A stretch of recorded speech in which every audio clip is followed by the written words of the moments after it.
Okay, so I'm back. Now I am on the reverse side of my 8.1. You can find these notes attached to this document if you do not have them. So I'm going to scroll in a little bit. Let me get in here. Beautiful, we're looking good. Alright, so let's identify. Now I have a D. You should remember from the previous conversation that we had. Let me fix my light a little bit so I can get a little more light in here. My auto zoom. Great.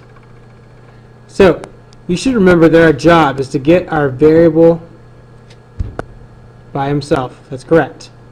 So in order to do that, I need to identify, well, who is with my variable right now? Who is bugging him?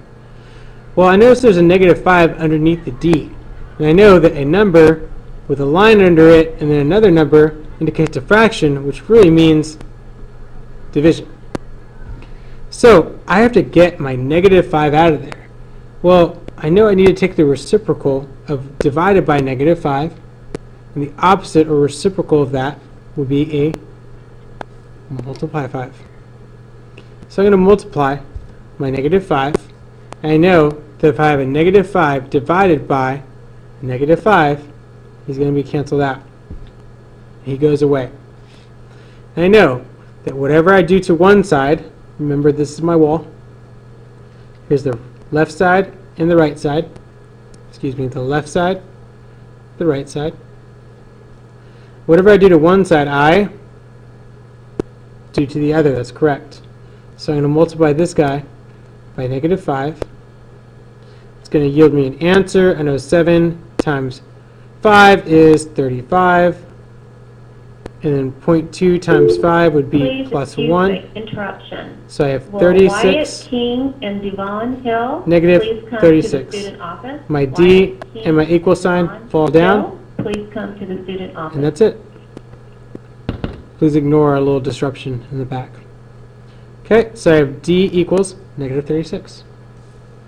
My next point, if I look, now I have a -2, P equals 1.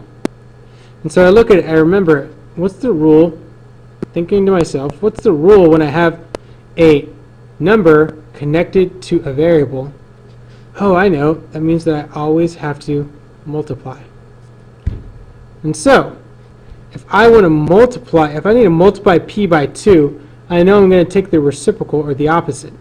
So if I'm trying to get this 2 away from a P, because I want the P by himself, I need to take the opposite of multiplying -2, which is divide by -2.